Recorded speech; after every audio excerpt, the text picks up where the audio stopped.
여러분들의 귀한 찬양을 하나님이 기뻐 받으신 줄로 믿습니다. 이번 주일에 생명 빛에 대해서 말씀을 드렸죠. 그런데 생명나무를 불러주고 기도도 생명에 대해서 기도를 하고 또 생명을 얻게 된 슐람 노래를 몇 번씩 불러주고 참 감사하게 생각합니다. 허영란 그 가수분이 온 힘을 다해서 노래를 부르니까 가슴속에 파고들잖아요. 우리 갈치가 부산 자갈치 갈치가 온 힘을 다해서 금방 죽을 것처럼 노래 부르잖아. 그러니까 은혜가 되죠. 참 감사하고요. 우리 동네에서는 나이가 어려도 돈 주고 밥 사주고 술 사주면 형님이에요. 그러니까 너무 억울하지 마시고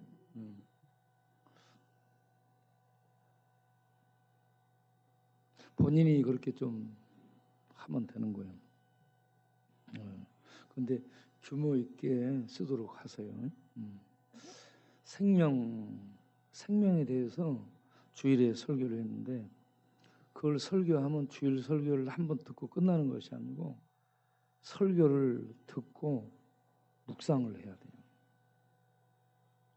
그래서 생명은 무엇일까? 생명은 어디 있을까? 이 땅의 생명들을 보면 짐승도 생명이고 사람도 생명이고 천사들도 생명인데 생명의 질이 다르지 않냐? 그러면 하나님이 말씀하는 참 생명은 무엇일까? 우리 인간들이 갖고 있는 생명의 한계는 무엇인가?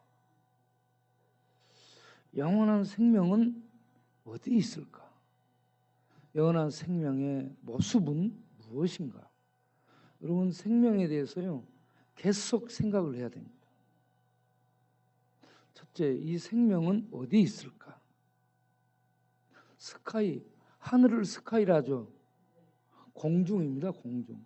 그런데 하나님이 계신 하늘은 헤븐이라 합니다. 그래서 스카일리 아워 파드 하지 않고 헤븐리 아워 파드 give us 해가지고 우리에게 하늘에 계신 아버지여 뭘 주옵소서 이렇게 하죠. 기도할 때. 헤븐입니다. 헤븐은 무엇일까?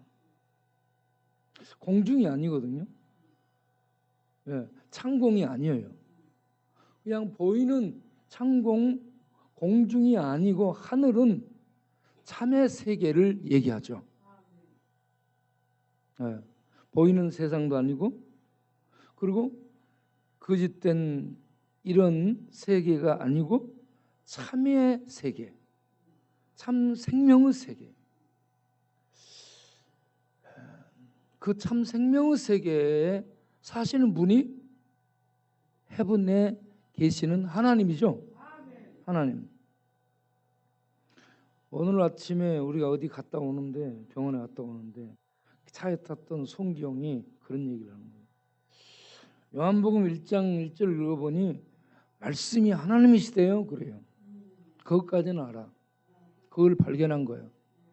그런데 요한복음 1장 1절에서 3절을 보면 태초에 말씀이 계셨다. 이 말씀이 하나님과 함께 계셨다. 말씀과 하나님은 두 인격체로 계시는 것을 말하고 있어요. 태초라는 건 뭐예요? 세상 시작 시간이에요. 시간입니다. 타임. 하늘은 공간이에요. 공간. 그러니까 시간과 공간, 물리적인 공간을 이제 만드신 분이 누군가 하는 것이 요한복음 1장에 나오는데 이 세상이 만들어지는 시간, 타임 이전에 하나님의 시간 속에서 계셨어요. 말씀과 하나님이.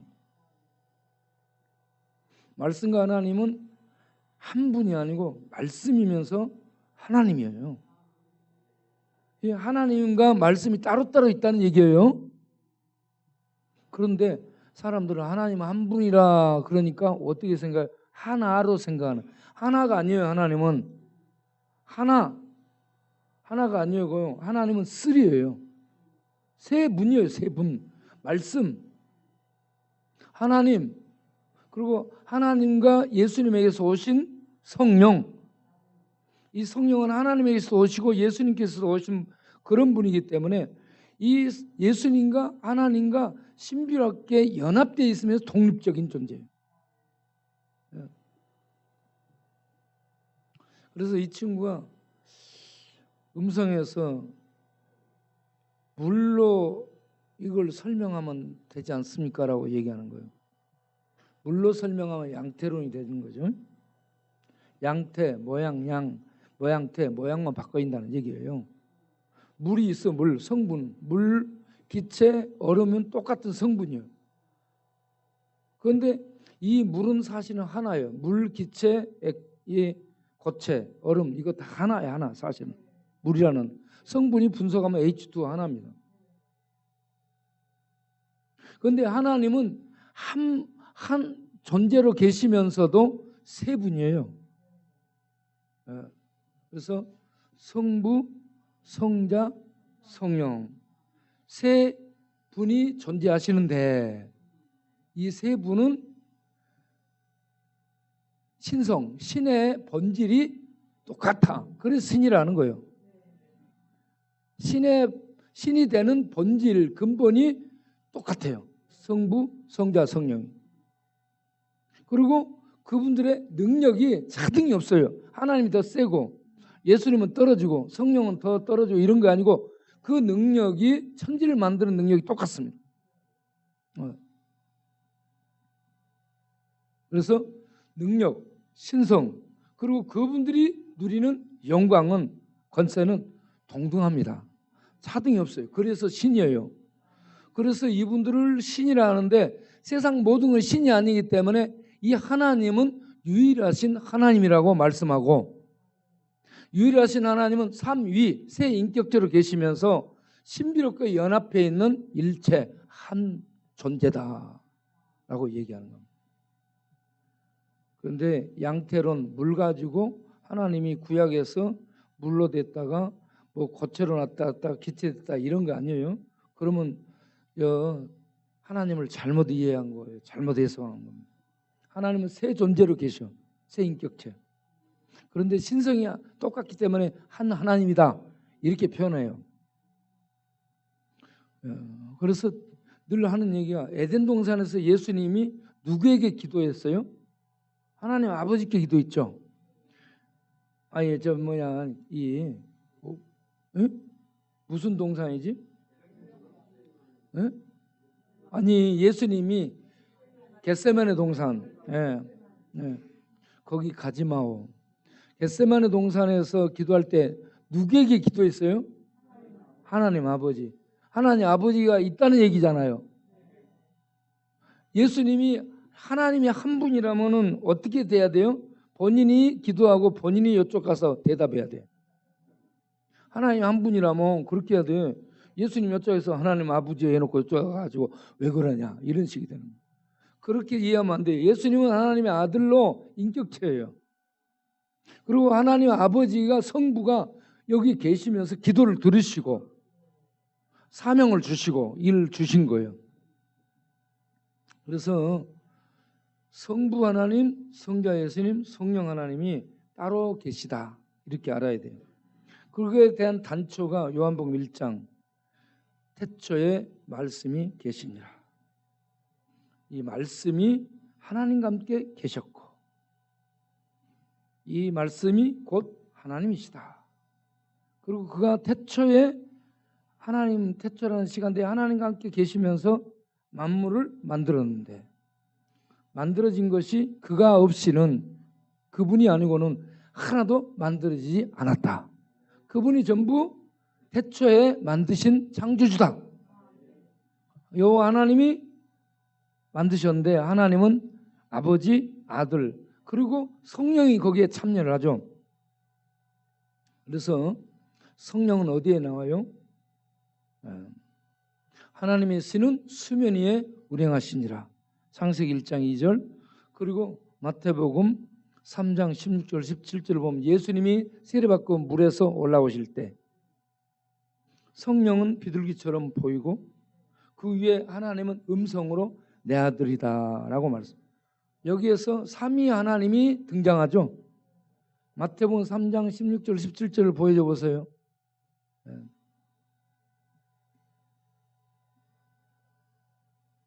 삼위일체 하나님이 분명하게 드러나죠.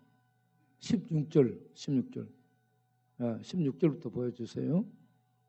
자, 예수님이 세례받고 물에서 올라올 때 예수님은 하나님의 아들이요. 성령이 그 위에 비둘기처럼 보이고 임하고 그 위에서 17절에 하늘에서 소리가 나서 내 사랑하는 아들이다. 하나님이 삼위 하나님이 우리 인간을 구원하기 위해서 동원되고 있습니다. 그래서 태초 이전에 영원에 계신 하나님, 빛의 세계에 계신 참의 세계에 계신 하나님, 인간이 의로워서 구원하러 온 게 아니고 거룩해서 구원하러 온 게 아니고 죄에 빠져 더러워졌고 불결해져 있고 냄새나고 죽음 아래 있고 저주 아래 있는 인간을 구원하러 삼위 하나님이 동원되고 있어요. 하나님이 아프리카 숫사자 멋지게 생겼는데 숫사자 구원하려고 새 하나님이 동원됐어요? 아니잖아. 코끼리 덩치 큰 코끼리 구하려고? 아니요. 죄에 빠진 인간 구하려고. 그러면 인간이 얼마나 존귀한지 알겠죠? 그런데 하나님이 오셔서 인간을 구원하기 위해서 빌 게이츠의 어마어마한 재산을 써가지고 구원했어요? 록펠러 재산? 그러면 어떤 재산을 하나님이 쓰셨어? 하늘에 있는 하나님의 아들, 이 세상과 바꿀 수 없는 하나님의 아들을 제물로 바치고 죄의 저주에서 우리를 구원하죠. 그럼 우리 인간은 얼마나 귀한 자예요.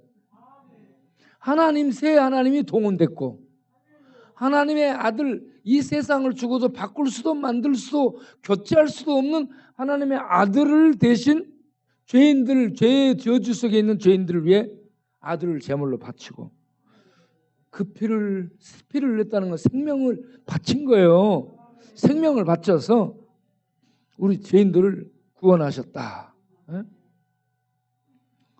그러니까 우리가 가지고 못 가지고 배우고 못 배우고 아파트 있고 저파트 없고 차가 있고 없고 뭐가 없고 있고를 떠나서 우리 인간은 얼마나 존귀한 자인가 알아야 돼.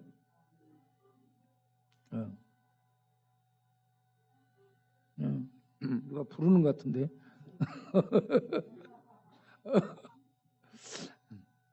그래서 생명을 가지고 나는 누군가, 나를 구원하기 위해서 새 하나님이 동원됐고 하나밖에 없는 아들의 목숨을 피를 흘려 나를 구원해낸 이 하나님, 이것을 하나님의 사랑이라고 말하죠.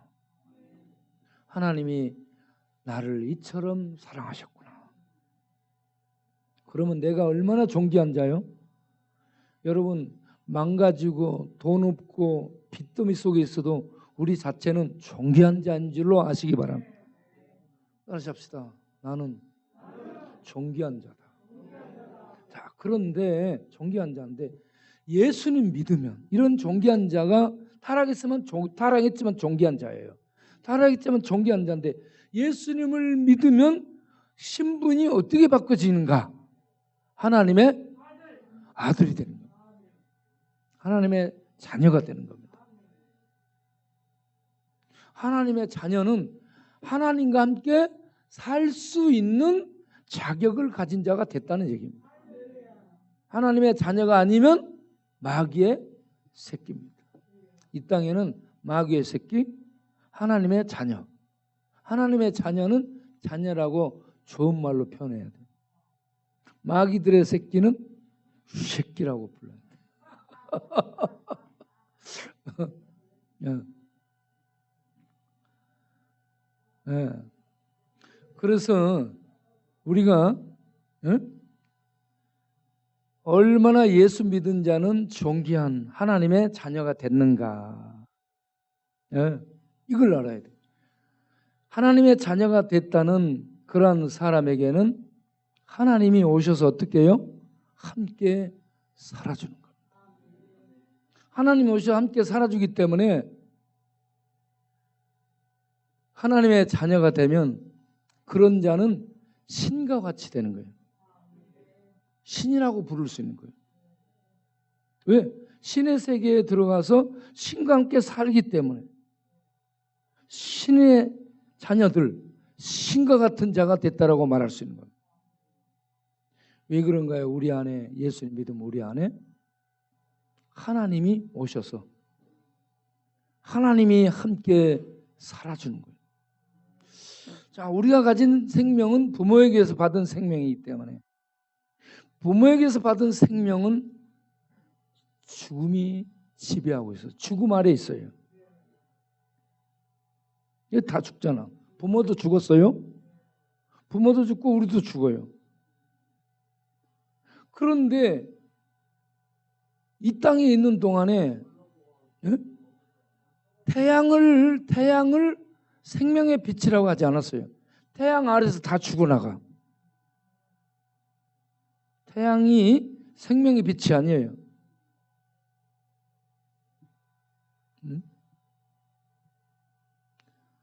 낮에 뜨는 태양도 생명의 빛이 아니고 밤을 주관하여 뜨는 달과 별들도 생명의 주체가 아니에요. 그 해 뜨고 달 뜨고 별 뜨는 세계에서 사람이 다 죽잖아.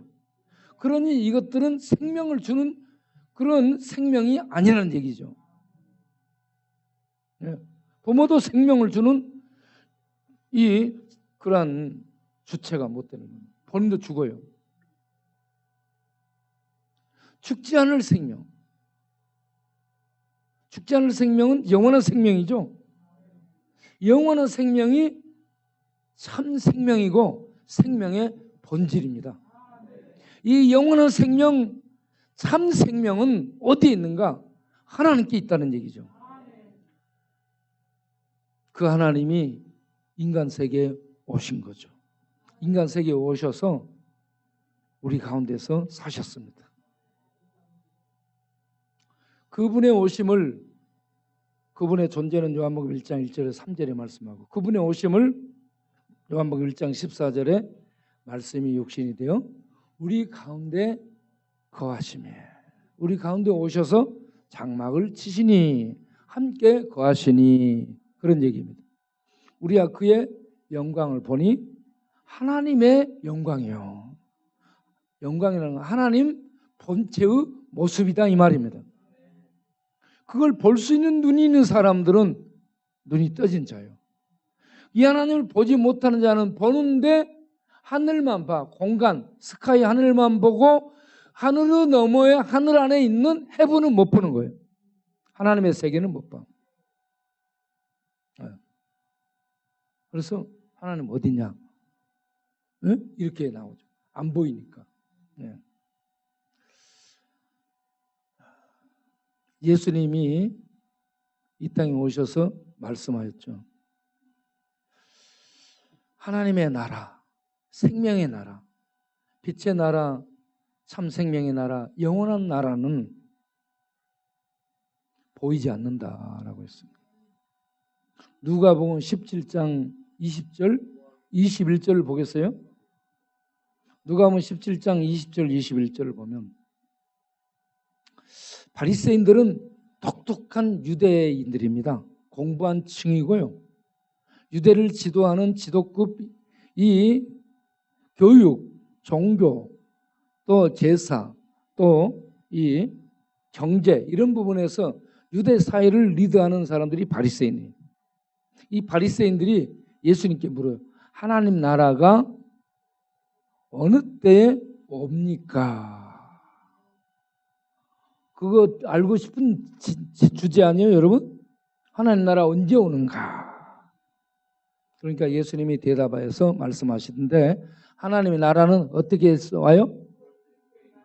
우리의 눈으로 볼 수 있게 오는 나라가 아니다고 말합니다. 하나님 나라가 우리 인간들의 눈에 볼 수 있게 오는 나라가 아니라고 얘기해요. 그러면서 그 다음 보세요. 하나님 나라가 여기 있다, 저기 있다, 이렇게도 못한다.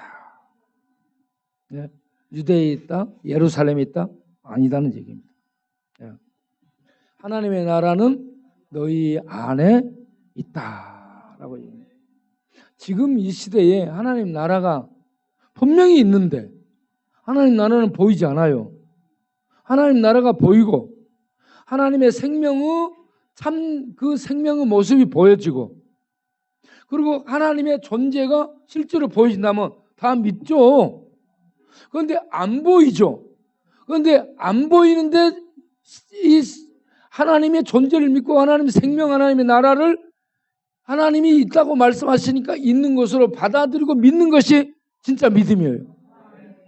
하나님 나라 봐야 믿겠다?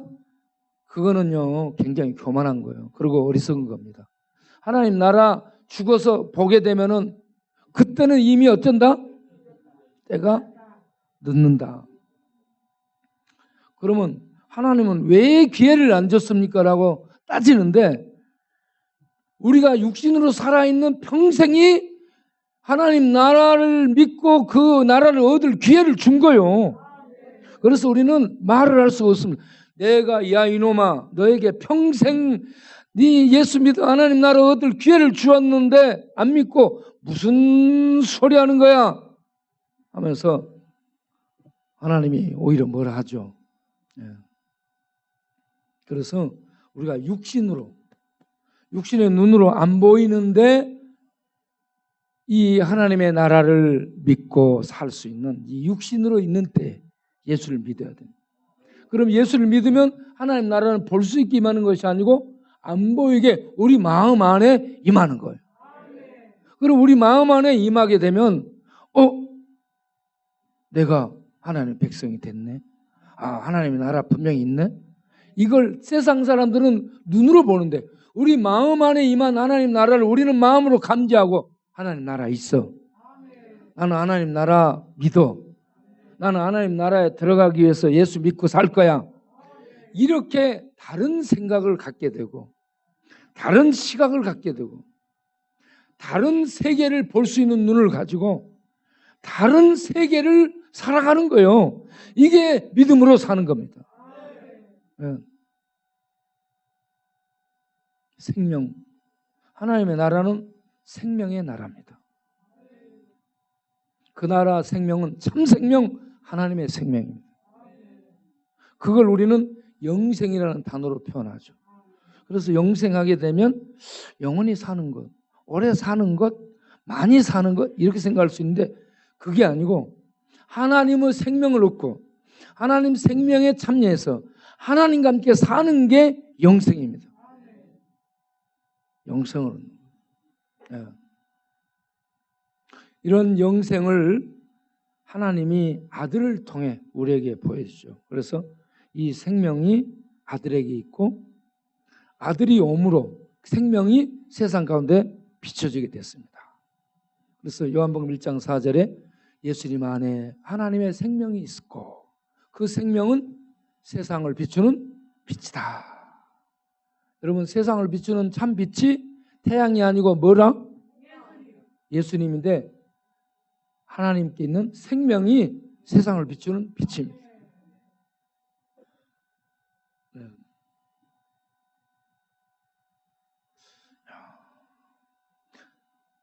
예수님께 이 생명이 있어요. 예수님이 생명을 비추는 빛으로 오셨어요. 그래서 요한복음 8장 12절에 예수님이 뭐라 했어요? 내가 세상의 빛이다. 세상은 그럼 어떻다는 얘기예요? 캄캄하다.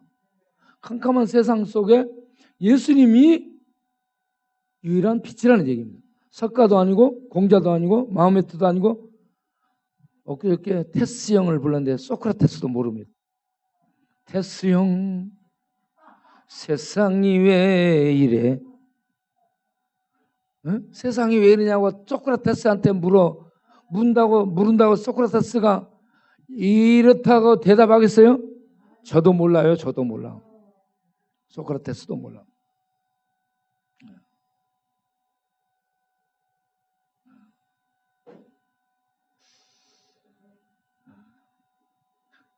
예수님이 요한복음 8장 12절에 읽어보겠어요?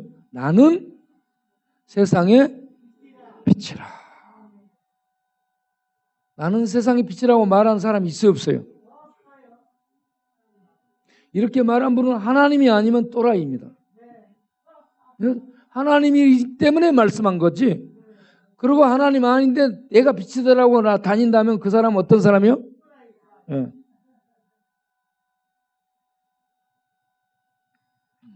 하나님이 빛이다라는 것을 성경은 말씀합니다. 두 번째, 하나님의 말씀이 빛이라고 말하죠. 시편 119편 105절을 보면 하나님의 말씀이 우리 걸어가는 인생길의 빛이다.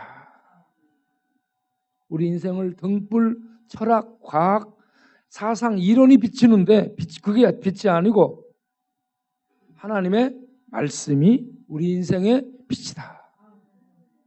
여러분 절에 뭘 물으러 가지 마세요. 절 사람들 몰라요. 타로 점치는 사람들 모릅니다.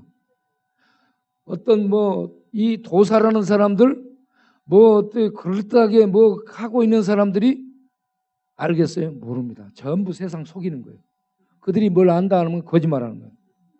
거짓말로 속이는 겁니다. 하나님 외에는 몰라요. 하나님만이 우리의 빛이고 하나님이 주신 말씀만이 우리가 살아갈 수 있도록 인도해 주는 참된 빛이 된다는 거. 철학자의 철학도 아닙니다. 인문학의 대가들도 아니에요. 하나님의 말씀만이 생명의 빛. 하나님의 말씀은 기록된 것 같은데 살아있어서 지금도 천상에서 하시는 말씀으로 이 기록된 말씀이 성령의 역사 속에 살아서 심령 안에 움직이며 활동하며 그 심령 안에서 보면서 걸어갈 수 있는 길을 비춰주는 거예요. 말씀이. 그 다음에 빛은 무엇냐 하면 성도가 빛이라고 하잖아. 어디에 있어요? 마태복음 5장 14절에. 뭐라고 했어요? 예수님이 자기가 빛이라 했어요. 하나님의 말씀이 천상에 있는 하나님의 말씀, 우리에게 준 기록된 말씀이 빛이라 했어요. 그리고 세 번째는 누가 빛이에요? 너희가 누구요? 응, 우리. 그럼 내 옆 사람 봐봐. 옆 사람에게 빛이 있나 없나? 빛이 없는데 빛을 하죠. 그래서 이해가 안 되죠.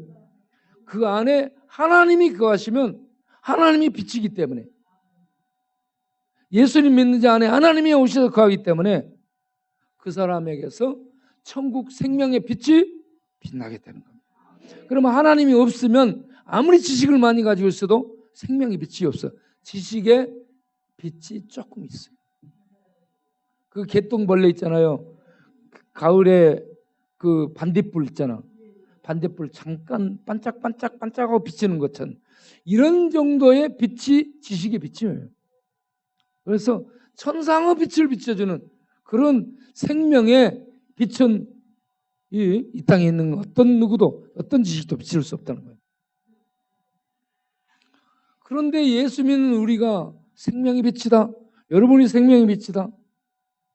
여러분 하나님의 자녀이며 우리가 하나님의 자녀이며 천국 영생을 소유한 천국을 소유한 부동산 업자가 아니고 천국을 상속받는 상속자가 됐고 거기다가 세상에서 빛을 비추는 하나님의 빛의 역할 예수님이 이 땅에 빛이었는데 그 대신하는 예수님을 대신하는 빛의 역할을 감당하는 그런 우리가 됐다. 얼마나 존귀한 자입니까? 얼마나 영광스러운 자입니까? 얼마나 보배로운 자입니까? 아, 내가 누구요? 내가 이렇게 하나님의 자녀가 됐고 하나님의 생명을 소유했고 하나님의 천국 영생의 나라를 받을 상속자가 됐고 하나님이 오셔서 내 안에서 함께 천국 생명으로 살아주니 세상의 생명의 빛을 발하는 이런 영광스러운 자가 되었다. 아, 나는 안 먹어도 배부르다. 여러분 안 먹어도 배불러지죠. 돈 없어도 배불러지죠. 너무 부유해지는 거야. 그래서 우리가 누군가를 알고 나면 부자가 되는 거야. 이렇게 부유해지게 되면 천국 생명으로 부유해지잖아요.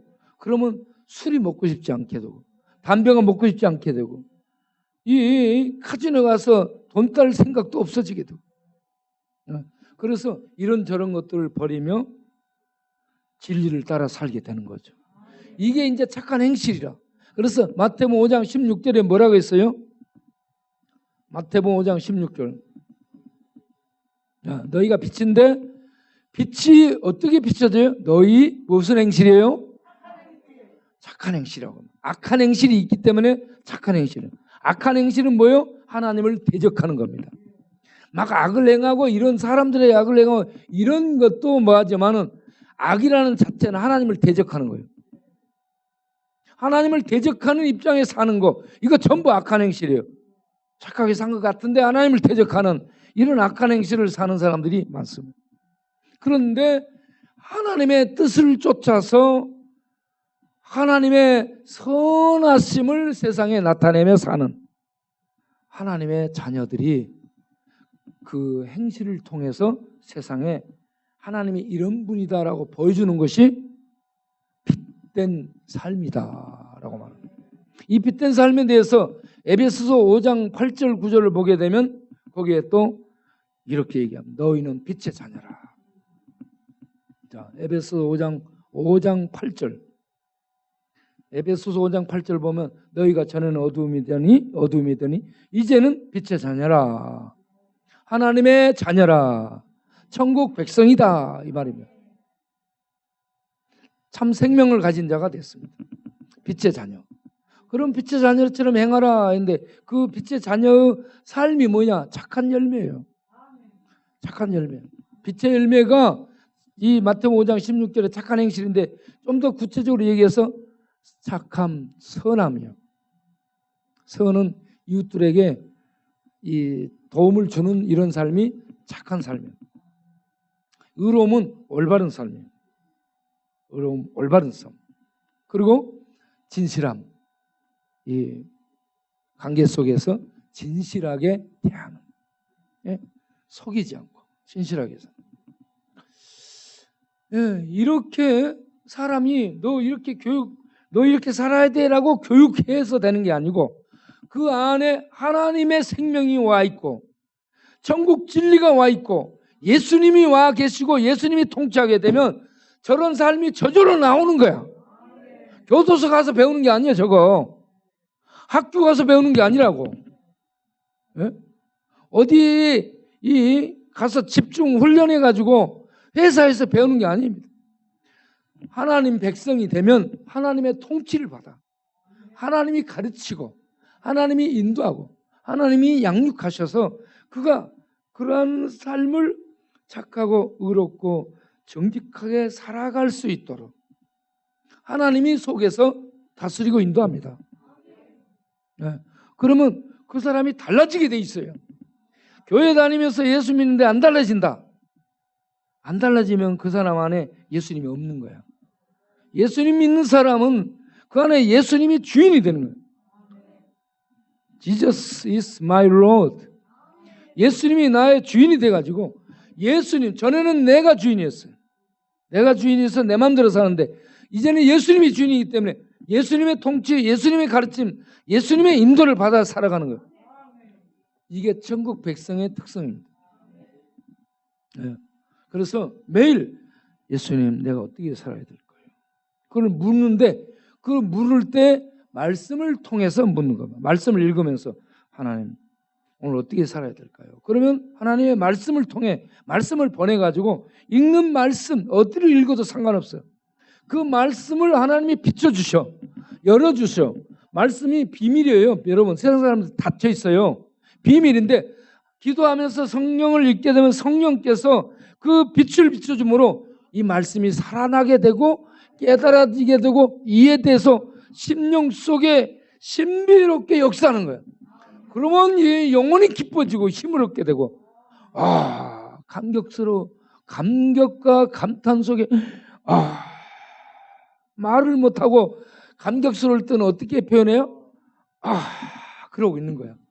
누가 화장실을 해서 이러고 왔다 갔다 하면은 그 사람 지금 말씀을 묵상하는 줄로 아시기 바랍니다. 야.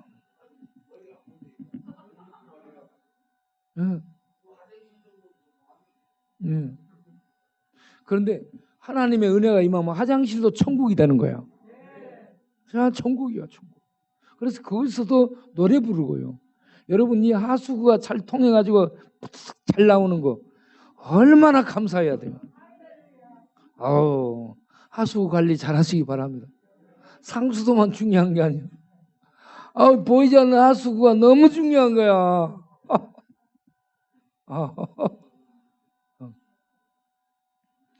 저는 어젯밤에도 계속 왔다 갔다 하고 잠을 못 자고 설사하고 그렇게 해가지고 오늘 가서 이렇게 검사를 하게 됐죠. 그러면서 깨닫는 게 하수구 관리 정말 중요하다. 보이지 않는 하수구 관리. 이 하수구 막히면 역류하는 거야. 역류. 이게 역류예요. 그러면 그냥 이 염산 있잖아요. 지독한 염산이 이렇게 막 솟아서 올라오는 거예요. 죽을 맛이죠, 그럼. 그래서 여러분 밥이 맛있게 먹히죠. 아직 육신적 생명이 살아있는 거예요. 그렇게 밥이 맛있게 씹으면서 감사하시기 바랍니다. 죽을 때 되면 밥이 맛이 없어요. 그리고 본인이 지금 밥이 맛이 없다라는 사람은 내가 죽을 때 됐구나. 밥이요 먹으면 얼마나 맛있게 먹혀지잖아요. 감사하시기 바라요. 그리고 이게 잘 내려가가지고 소화되잖아. 소화 잘 시키는 것도 감사할 일이고요. 그리고 시간 내에 잘 이 하수구를 통해 나가는 거 얼마나 감사할 일인지 몰라요. 옛날 시골에서 이번에 제가 지난주에는 항문 밀어내기 검사를 했어요. 풍선을 속에 넣어놓고 거기에 앉아서 힘을 줘가지고 밀어내기를 하래요. 그러니까 여러분 나이가 들면 항문이 힘이 떨어져요. 기능이 떨어져가지고 변을 밀어내지를 못해. 그래서 노인네들 요양소에 가면 밀어내지를 못하니까 파내요. 이게 딱딱하게 굳어가지고 항문 작용이 멈춰버린 거야. 여러분 항문이 그냥 저절로 잘 움직이고 하잖아. 감사해야 된다니까. 이게 안 움직이면 좀 파내야 돼. 이걸로. 이번에 어떤 목사님이 오셨는데 병원 가가지고 딱딱하게 굳은 것을 파냈다는 거예요. 파내는데 너무 힘들어가지고 고생했다고 얘기합니다. 저 치질이 아플 때 검사하면서 치질 검사를 하기 위해서 막 밀어넣어버리는데 칼 맞은 것 같더라니까. 내 속이 전부 헐어가지고 지금 피 터지고 완전히 헐어있는 상태인데 검사하겠다고 살살 해야 되는데 기구를 팍 넣어버리는 거야. 의사들은 인정사정이 없어요. 내가 그때 비명 질렀어. 비명. 하고 비명 질렀어. 얼마나 아팠는지. 그래서 이거 파낼 정도 되면은 갈 때가 된 거예요. 밥맛 없어지고 항문 배출 못하고 파내고 그러면 갈 때 된 거예요. 근데 여러분들은 그렇지 않잖아. 밥맛 있고 소화 잘 되고 잘 나가고 감사하시기 바라요. 그 감사하시며 내가 예수 믿어 하나님 자녀가 됐다. 이건 영광에 참여한 거예요. 하늘 영광의 빗속에 참여한 이 영광스러운 지위와 신분을 얻은 거기 때문에 감사하시기 바라요. 이거 하나로만 감사하면 되는 거예요. 하나님의 자녀된 영광. 감사. 거기에다가 우리를 하나님이 세상에 쓰셔. 세상에 쓰는 역할이 뭐예요? 우리의 기능이 뭐예요? 세상에 뭐라? 너희가 세상의 빛이라. 세상에 빛을 비추기 위해서 여기다 헤드라이트를 딱 해서 달고 다녀요. 왜 그렇게 다녀? 빛이야, 빛. 이러고 다닌다. 그게 아니고 뭐가 빛이라? 착한 행실, 의로운 삶. 깡패하고 건달하고 차이점이 뭐예요? 깡패는 남을 힘들게 하고 해치고 손해 끼치는 사람이 깡패예요. 건달은 정의롭습니다, 여러분. 정의를 위해서 싸우고 정의를 위해서 활동하는 사람이 건달이야. 여러분, 건달이 돼도 깡패는 되지 말기 바래요. 예. 건달은 정의를 위해서 목숨을 내고 걸고 용기를 발휘하는 사람들이 건달이에요. 예, 그런데 지금 우리들에게는 그런 정의감에 살아가는 건달이 없잖아. 예. 하나님의 정의를 행하기 위해서 힘을 쓰고 머리를 쓰고 지식을 쓰고 자기의 역량을 발휘할 수 있는 하나님의 사람들로 살 수 있기를 바랍니다. 우리 뒷동네 술 마시고 건들건들하고 그렇게 하는 친구들이 깡패 양아치 힘들게 하는 이런 수준이지, 하나님의 정의를 실현하기 위해서 일어난 건달들은 아니라는 얘기예요. 하나님의 정의를 실현하고 하나님의 말씀을 퍼뜨리고 하나님의 영광을 위해서 살 수 있도록 내가 자신을 헌신해서 살아가는 이런 사람이 남자야. 남자가.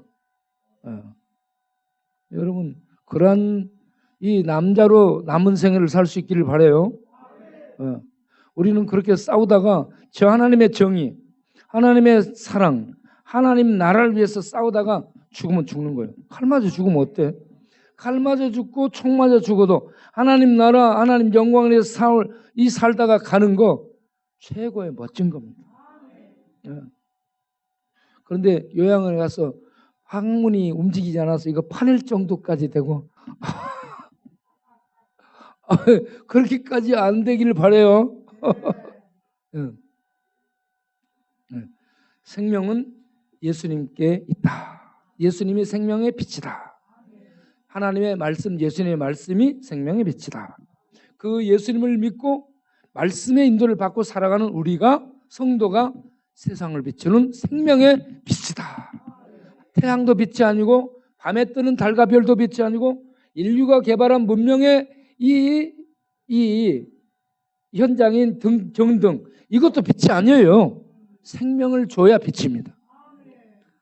그래서 하나님이 생명의 빛, 말씀이 생명의 빛, 그 말씀을 받은 예수님 믿은 우리가 생명의 빛. 그 생명의 빛은 착한 행실, 선함, 의로움, 진실됨으로 살아내는 열매를 맺히는 것. 이걸 보면서 저 사람 하나님 믿는 사람이네. 저 사람 보니 내가 하나님 믿어야 되겠다. 이렇게 영향력을 비추는 게 생명의 빛을 비추는 거예요. 그렇게 살 수 있는 우리 모두가 되기를 바랍니다. 그렇게 되기를